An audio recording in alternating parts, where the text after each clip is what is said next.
The hormonal imbalance that develops with chronic stress can make it more difficult for our bodies to absorb calcium and to form bone. Chronic stress also makes it more likely that our bodies will lose bone faster. Today, we're going to discuss stress and bone health and how our mental health affects our bones.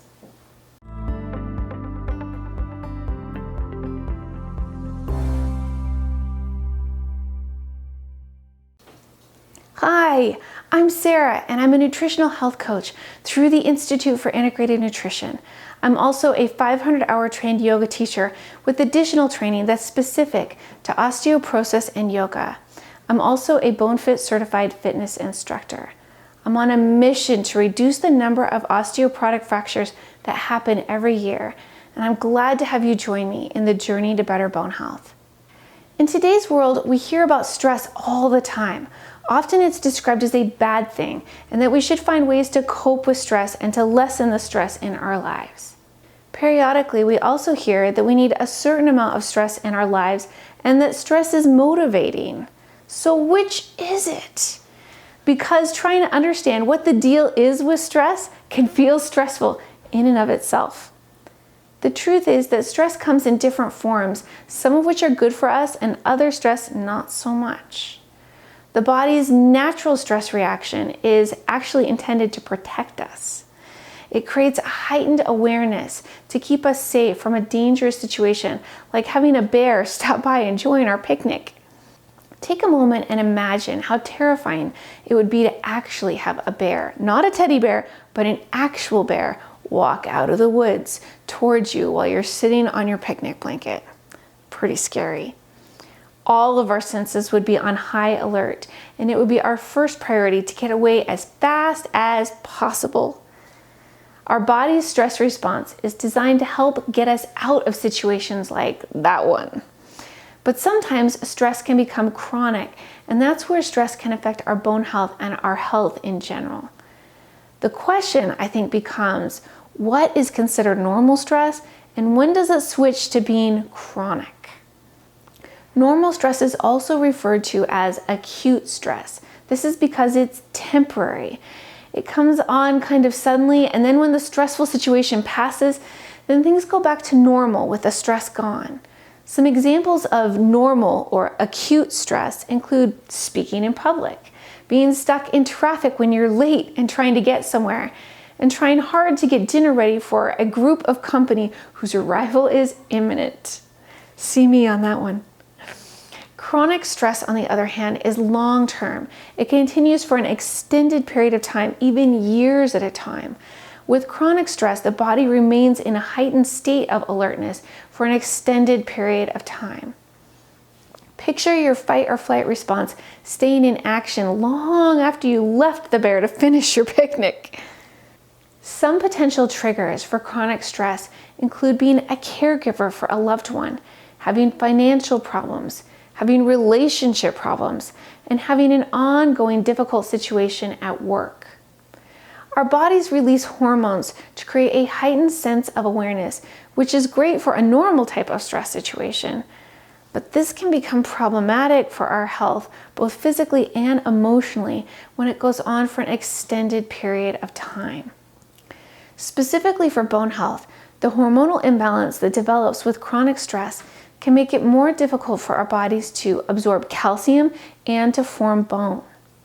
Chronic stress also makes it more likely that our bodies will lose bone faster. Other physical issues that can develop from chronically high stress include having high blood pressure, heart disease, sleep problems, weight gain, lessened immune function, and digestive issues. Mental health can also suffer from having chronic stress. Chronic stress can lead to having anxiety, depression, and a constant feeling of being overwhelmed. So what happens in our bodies when we experience chronic stress? Chronic stress leads to having long-term inflammation in our bodies, which is a real problem for bone health. Inflammation spurs our bodies on to greater levels of bone resorption, which is also known as bone breakdown. This makes our bones weaker, which we don't want. With chronic stress come elevated levels of the hormone cortisol. So under normal circumstances, cortisol is a steroid hormone that helps to regulate our body's stress response, but also blood pressure through regulating the balance between salt and water in our bodies. And it also contributes as being part of our metabolism by ensuring that our bodies can create energy from fats, proteins, and carbohydrates that we eat in our foods. In the absence of chronic stress, cortisol also supports having a healthy immune system. Cortisol also contributes to the natural circadian rhythm, which helps to ensure that we get a good night's sleep and that we feel energetic and ready to greet our day. With chronic stress, all the things that cortisol is supposed to help the body with, they kind of fly out the window. Instead, with chronic stress, cortisol stimulates the liver to produce more glucose. Glucose refers to sugar. So our bodies produce more sugar, whether our bodies actually need the sugar or not. This can lead to developing insulin resistance and eventually type 2 diabetes. And going hand in hand with this increased sugar production, elevated levels of cortisol also stimulate our appetite and our cravings for sugary foods with lots of calories. This risks overeating. Cortisol also has an impact on where we hold fat in our bodies and make it more likely that we're going to hold fat in our tummies. This is the most dangerous place to hold fat in our bodies because it's associated with having a higher risk for all chronic diseases. Fat that we hold in our legs and our behinds is not as serious a health concern as carrying fat in our guts. With chronic stress, our bodies actually become more susceptible to infections and our immune systems don't function as well. Having chronically high cortisol can also affect our memory and our ability to concentrate. This can make it more difficult to make decisions. Too much cortisol can disrupt our sleep and leave us without energy, feeling tired and experiencing brain fog. Sleep is a time for our bodies to repair themselves, and when our bodies don't get good quality sleep, this affects our ability to repair our bones and to build new bone. Getting a good night's sleep means more than just getting our beauty rest. It also means having stronger, better bones. High levels of cortisol suppress bone building cells and they stimulate the cells that break down bone. This is because our bodies are in a constant state of trying to preserve energy for the impending dangerous situation. High levels of cortisol also affect our digestion and our ability to absorb nutrients. For the foods that we eat, most of the nutrients actually get absorbed into our bodies in our small intestines. When we have chronic stress, the elevated levels of cortisol actually slow down or stop the absorption of calcium in our small intestines. This means that we lose valuable calcium that should have gone into our bones. And instead, we excrete the calcium through our urine, or we have higher levels of calcium in our blood, which leaves our bodies to take calcium out of our bones when it needs some for something. In our bodies, our bones function a bit like storehouses for minerals like calcium and magnesium.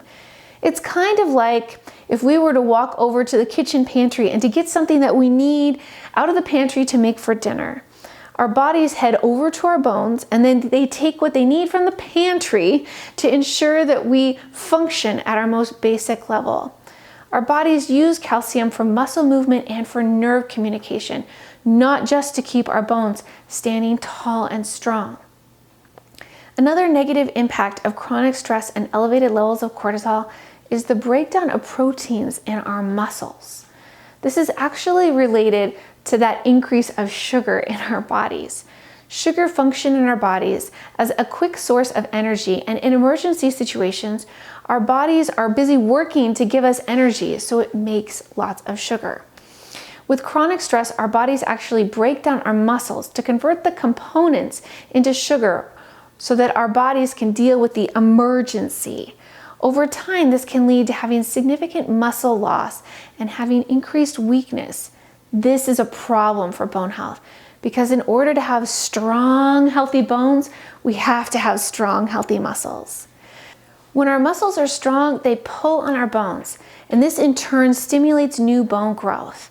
We want to have muscle gain and not muscle loss. All these negative things that happen in our bodies as a result of chronic stress and having elevated cortisol make it critically important to use techniques to manage stress and to reduce the negative impact of stress on our bodies. So let's talk about some ways to reduce stress.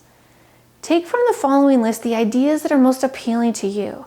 Not all ideas are going to resonate with everyone, and that's okay. When you look at reducing stress, it's important to find the ideas that appeal to you the most because you're much more likely to actually make use of them. First, exercise is a wonderful way to reduce stress. It gets the blood flowing through our bodies. Exercise directs our bodies to lower cortisol production, even if just temporarily. And for this reason, it can be a great way to help manage chronic stress. Exercise also stimulates endorphin production in our bodies. Endorphins create a sense of well-being and relaxation, which helps to counter the negative effects of too much cortisol. Exercise also helps to get better sleep by positively contributing to our circadian rhythm. When you do exercise that's weight-bearing, that will help to build muscle, which will help to improve our bone strength and quality. When you stretch, it stimulates serotonin production in our bodies. Serotonin is often referred to as our happy hormone because it creates feel-good chemicals in our bodies and helps to regulate our overall mood. Serotonin production also helps to improve our sleep. The good feeling that comes with serotonin can also help to reduce feelings of anxiety.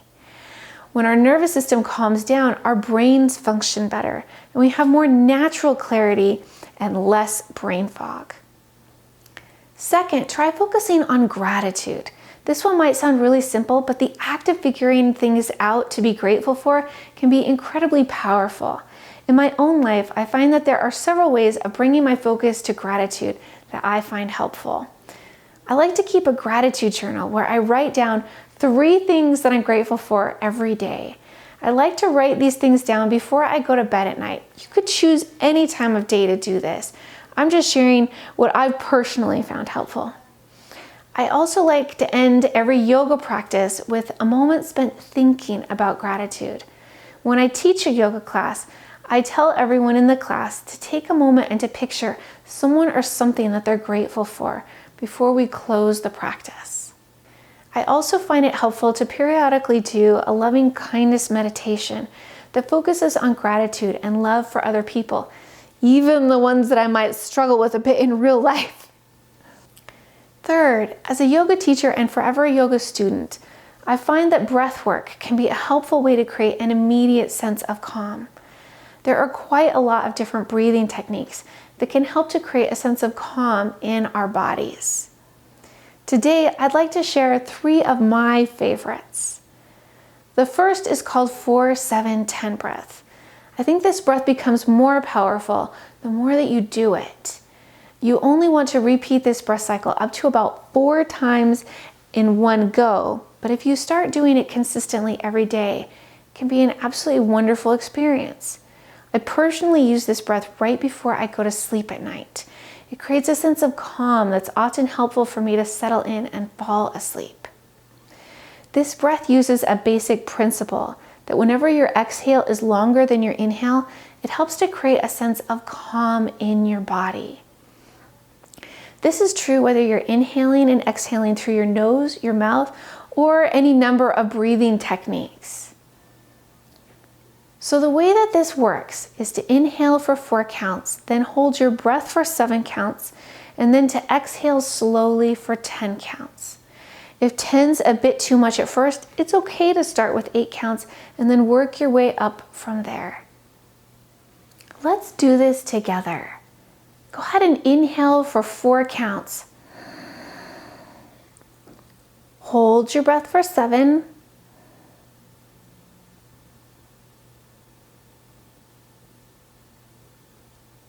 And then exhale slowly for 10.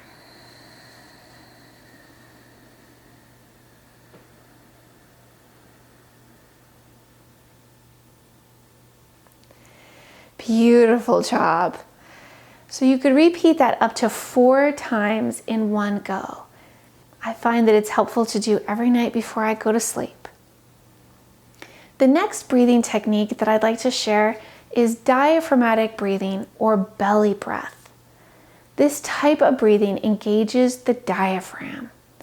When the diaphragm is engaged, it stops the body's fight or flight response, even if it's just temporarily. You can do this breath while sitting, standing, or laying down, and then it's yours to use at any time of the day or night that you feel like you need it. I think it's easiest to learn how to do this particular breath while laying down on your back. If you don't get down to the floor, you can still do this while laying down in your bed too. Start out by laying on your back. Bend your knees. Place one hand on your low belly and the other hand on your chest. We're going to focus on filling our bellies up with air and then exhaling. The hand that's on your chest is to monitor how much of your breath you're able to keep focused in your belly. So let's have a go and do this together. On your next inhale, fill your belly up with air. And then let yourself exhale by letting your belly button sink down towards your bed, your mat, or wherever you happen to be. You can repeat this several times or even for several minutes to help regain a sense of calm. The last breath that I'd like to share today is called the victorious breath. This is the breath that people often associate with yoga. It's a wonderful way to bring your focus fully to your breath and your body, which helps you to shift your focus from whatever's triggering stress. I drop into using it without even consciously meaning to sometimes when I feel stressed. I can remember driving in the car with my husband while we were going to see some family members that stressed me out a little bit, and I dropped into using this breathing technique. My husband caught me doing it, and he asked me about it. I told him that I was using it to become a master of myself and to stay calm in preparation for the impending get-together. This breath is done by closing off a part at the back of your throat and then inhaling and exhaling through your nose. It sounds a bit like the waves rolling in and out at the ocean. Sometimes it's also described as the Darth Vader breath, but I prefer to think of it as the waves rolling in and out because it's so calm and peaceful. It's empowering to use your breath to be victorious. So here's what this breath sounds like if you want to give it a go.